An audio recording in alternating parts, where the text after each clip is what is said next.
ডিমটা। আমরা যদি আগেই সাবধান হতাম তবে আমি আর ডিম হারিয়ে ফেলতাম না। কত করে বলেছিলাম ডিমটা সাথে নিয়ে যাই, তুমি তো আমার কথার গুরুত্বই দিলে না টোনা, গুরুত্বই দিলে না। আচ্ছা হোক, সব দোষ আমার, তবু তুমি আর কান্না করো না। এবার তো শান্ত হও, এভাবে কান্না করলে তো তোমার শরীর খারাপ করবে।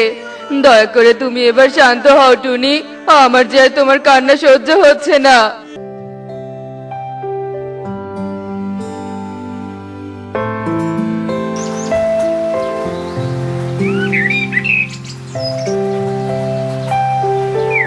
এ কেমন কথা ইগলি?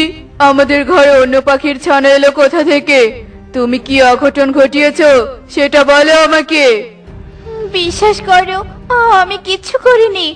এই সব হয়তো কোনো দুষ্টু পাখির কাজ। আমাদের ডিম দেখে হয়তো ছোট পাখিদের হিংসা হয়েছিল, তাই হয়তো ডিম পাল্টে নিয়ে গিয়েছে।